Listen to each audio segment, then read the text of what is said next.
Sean stopped to catch his breath at the next big tree and laid one hand on the trunk of the oak while leaning on his hiking staff. The feel of the bark, while rough, was that of nature and soothed his mind, though he wasn't ever really sure why. He took in a long, sharp breath to steady himself before continuing on his hike. The ridge Sean had found himself on overlooked a wide breadth of the forest below, and it stretched out for miles. The deep soaking rains of April had watered the garden of the wood, and bright, vibrant greenery grew amongst the browns and other colors of the forest. The bursting of mid-spring was everywhere, and the woods felt so alive. Sean took a deep breath, trying to take it all in. The sun was dipping low, and he knew he only had a little more time before he'd have to decide whether to head back towards the trail or start setting up camp. He didn't relish the idea of either of them very much, but neither did he want to stop at all just now. He loved the road less traveled, and even more venturing off that beaten path. A cardinal called from a branch above, and Sean smiled to himself at the sound. He loved nature and feeling like he was part of it, but moreover just hated being cooped up inside all day. Anything was better than being trapped in his office, home, or otherwise, and he took every opportunity to go outside.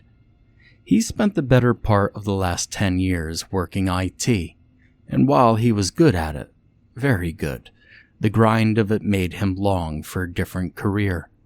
He'd taken up hiking with his wife Sarah not too long ago, and they both loved it. Taking on a trail or even just a short nature walk near the house had become almost a date for them at this point, or at least as close as they got to a date these days. Sarah would surely have loved to be there with him now, and he certainly missed her, but she'd taken the kids to visit with family down south for the week. He planned on joining them in the middle of the week, but couldn't get away. Work slowed down close to the weekend, and by the time he'd have gotten there at this point, they'd just have to turn right around and come back home. So Sean decided to get a little solitude and hike on his own for a day. Sean thought maybe he'd go another hour or so, and then head back to the trail. It'd just be getting dark by the time he got back to his car, but he didn't mind driving at night. Besides, it'd be about supper time, and he was thinking that a huge burrito was just what would cap this day off perfectly. Pushing off the tree, Sean continued in the vaguely northern direction he'd been heading, and dug his hiking staff into the earth with each great stride. The world was alive with chirping birds and the comings and goings of small, furry woodland creatures. A cool breeze blew right through the trees with a sweet scent upon it, and everywhere he looked was the living beauty of nature. He continued on his blazing trail for some time until he rounded a tree and found himself in a somewhat shockingly odd location.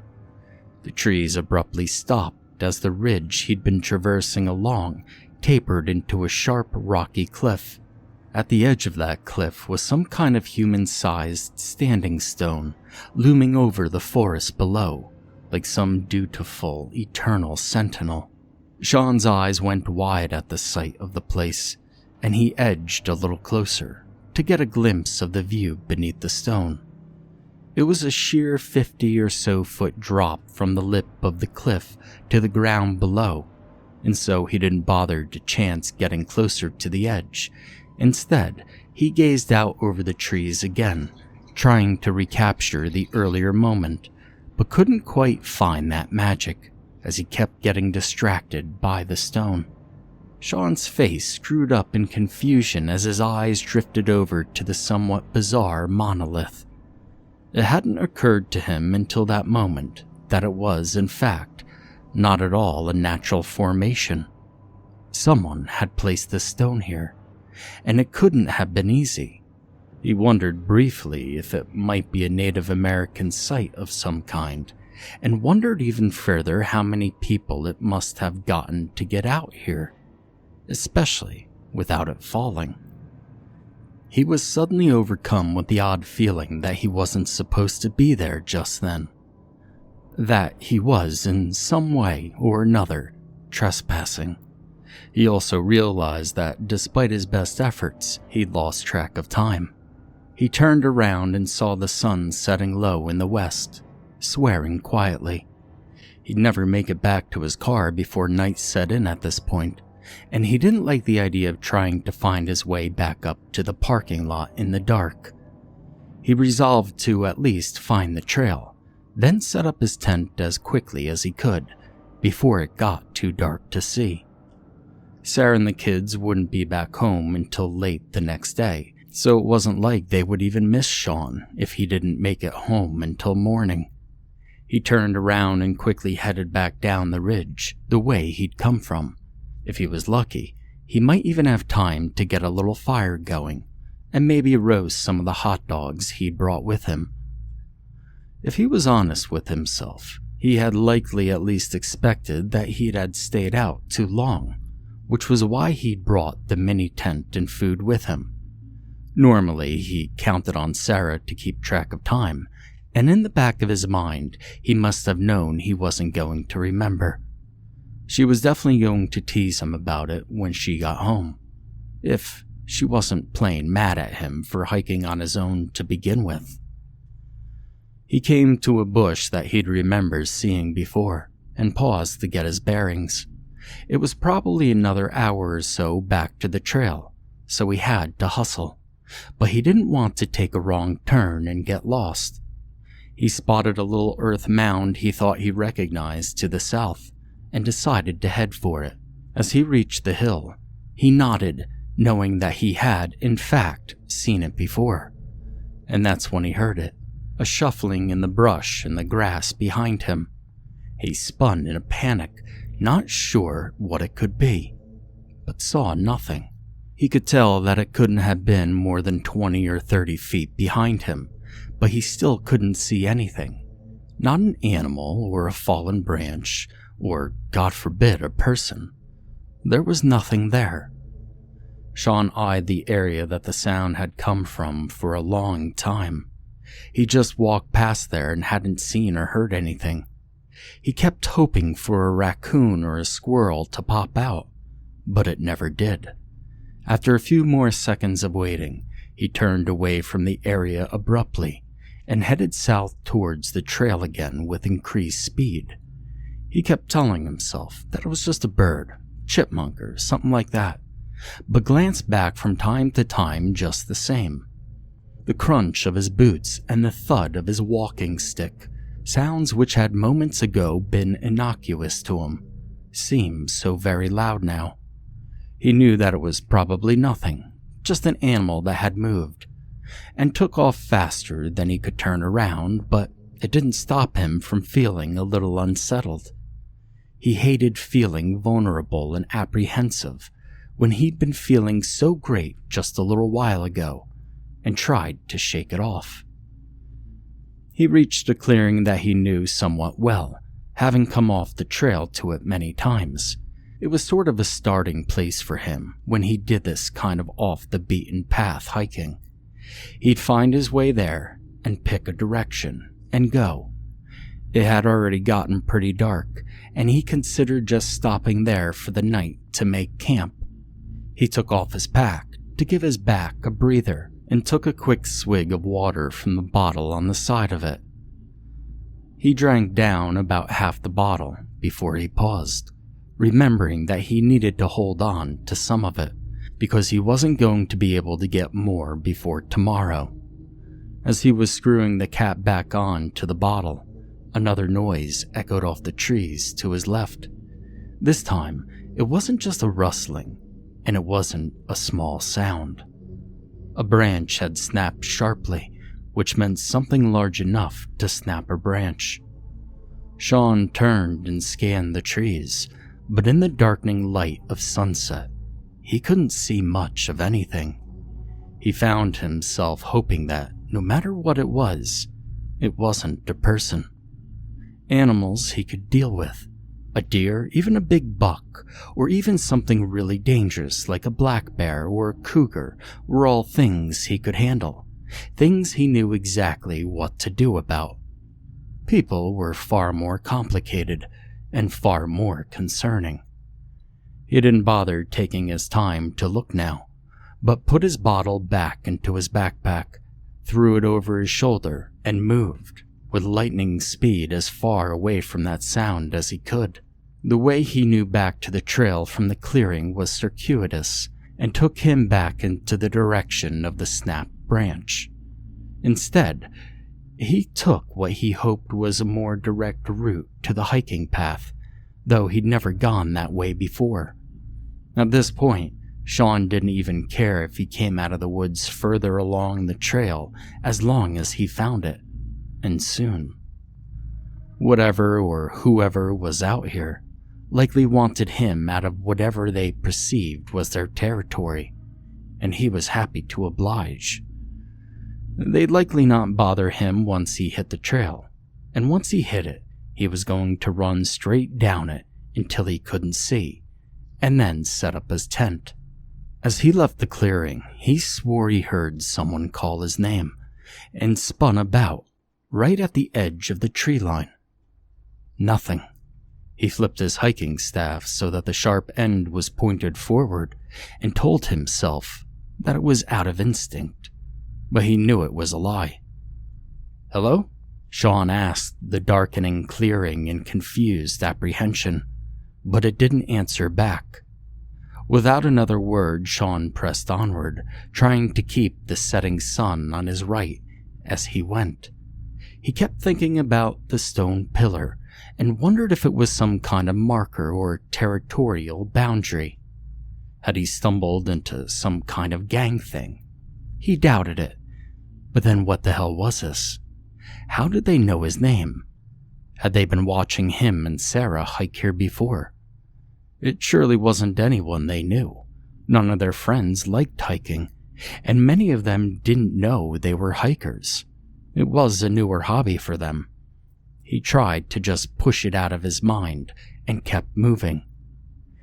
He found himself running now, carrying his hiking staff rather than just even using it, as it would just get in his way. He jumped up onto an overfallen log without much hesitation or slowing, and just kept going. At this point, he felt like he was being followed, and didn't like it at all. He knew he might get lost, but he wanted as much distance between himself and whatever was behind him as possible.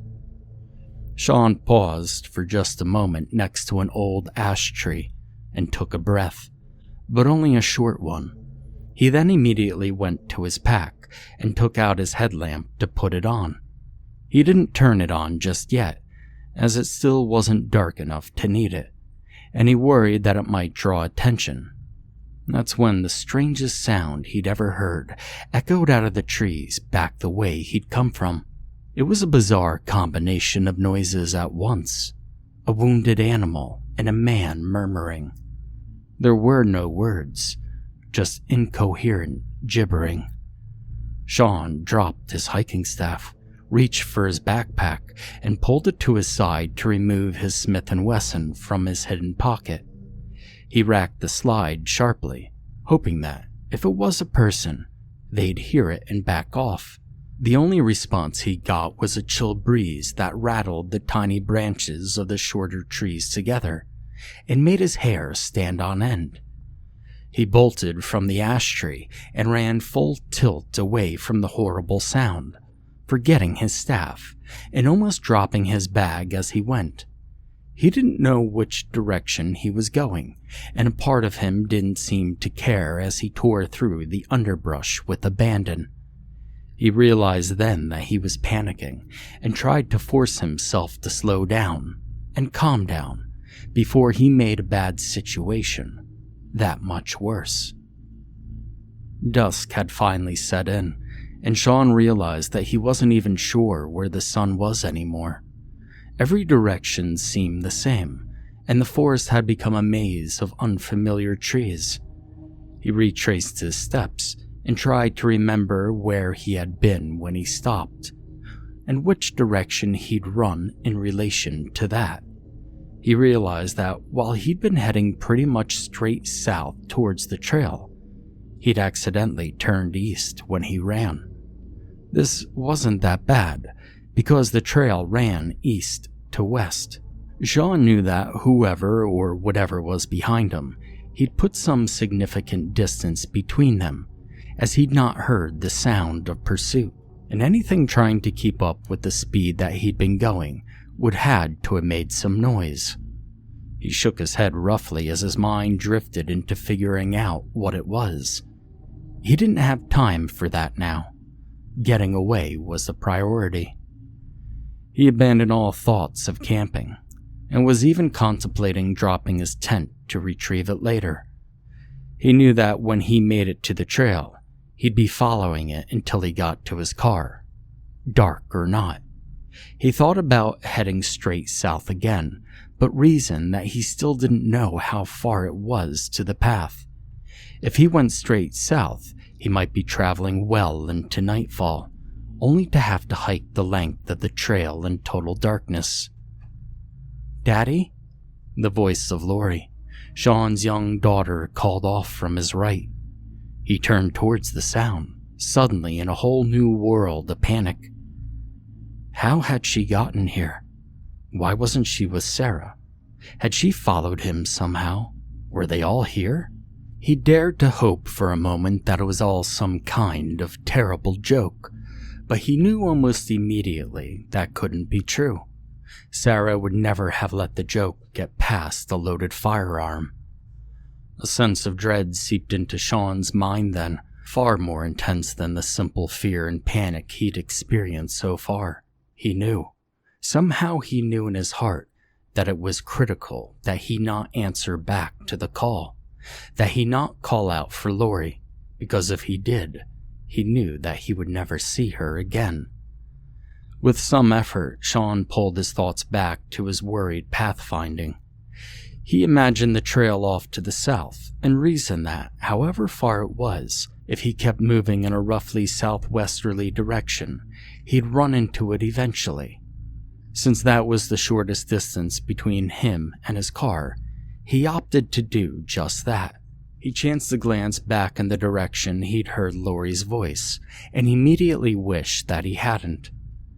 Off to the north, just a dozen yards away, something moved between two trees. Sean didn't get a good look, but whatever it was far too big to be a person. It was also horribly pale, like a dog with bad mange, and reminded him a lot of the flesh of a beluga whale he'd seen on a trip to the Gulf Coast. Nothing that looked like that should be in these woods. Nothing that looked like that should be anywhere. Sean fired off 2 rounds in the direction of whatever that was, and bolted again, this time with far more purpose and far more intensity. He aimed himself directly southwest and refused to go in any other direction. The sound of his pistol sent birds squawking and flying overhead, but he ignored them and just kept running. Even if he had to run outright for an hour, he wasn't going to slow until he reached the trail. After what seemed like an eternity of running through brush and getting smacked in the face by the whip-like branches of the shorter trees, Sean finally spotted the trail, just 20 feet away. He scrambled the rest of the way to the trail, partially on his hands and knees as he clambered over another fallen tree. To his relief, this was a tree that he actually recognized and had passed when he begun his hike. The moment that Sean's feet hit the trail, he paused to catch his breath, but spun on his heel and aimed his weapon behind him. He saw and heard nothing, but knew that at this point that meant very little. With one final deep breath and one last stare down with the trees, he turned again and headed southward down the trail.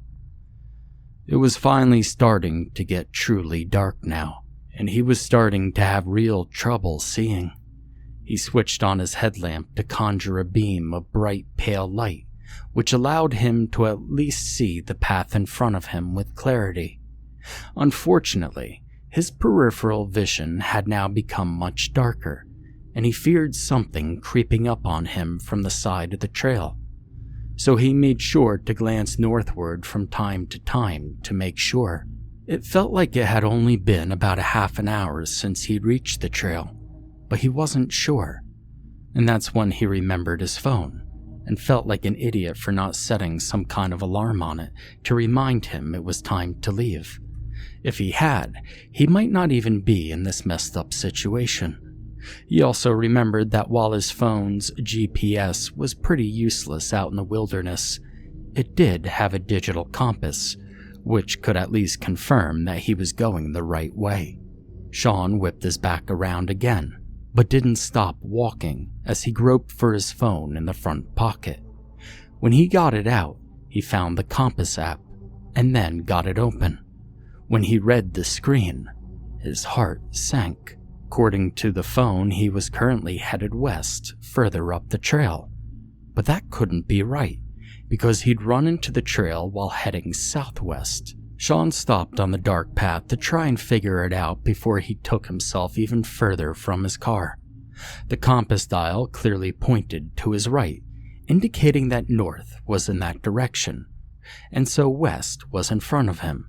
He gritted his teeth angrily at his mistake and started to turn around. But then the phone glitched, the app scrambled, and when it came back, the dial now pointed to his left, indicating that he was, in fact, headed east towards the parking lot. What the hell? He rasped at his phone in frustration as he turned it this way and that, trying to make sure that it was showing the correct direction now. It still showed the same thing. He was headed the right direction, so why had it shown him going the opposite way before? Before he could process what that might mean, his attention was pulled to another strange noise. A jarring, unsettling whimpering, a chirping moan came out of the trees to Sean's left, and he turned to spot a huge, pale, emaciated figure standing just off the trail. It was a humanoid shape and a pair of massive horns on its head, which itself was the head of a wolf. Bright, wide yellow eyes reflected his light back at him, and a massive clawed hand reached out from the darkness to pull him into it. He swore loudly and fired 3 rounds at the creature. He didn't wait to see what effect they might have, but took off in the direction he'd been traveling, trusting his own sense of direction over the GPS. Behind him, the thing let loose an inhuman scream, and from every direction but the one Sean was running in, he heard the baying of what sounded like hundreds of coyotes. There were several loud thumps, followed by another strange whimper chirp, and then a steady plodding footsteps. Sean knew he was being followed again, and that his attack had not killed whatever he'd just seen. Between the panic, the confusion, and the pain coursing through his overworked body, it was all that he could do to keep on running. As he rounded a bend, his heart leapt as he saw light from some of the trees. The parking lot, his car, and safety were only meters away.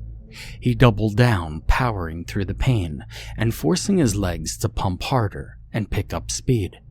As though in response, the thing behind him moaned, and the cacophony of coyotes around him seemed to intensify. When he burst from the trees and into the light of the lamppost, it felt like he'd been underwater, and just had finally broken through the surface for air. But that didn't slow him. He ran straight to his Bronco without stopping, threw his pack into the passenger seat awkwardly, and put the key in the ignition. Only when the vehicle was on and running did Sean dare look back up at the entrance to the trail where he'd just come from. The vague pale outline of whatever the hell this thing was lingered at the edge of the light from the lamppost, as though it didn't want to step into it. Its bright, almost glowing eyes stared out at him from the darkened trees. and were soon joined by others. Dozens of them. Without so much as a breath, Sean peeled out of the parking lot and onto the road, and then gunned the engine, flying away from the trail and the nightmare he'd just experienced.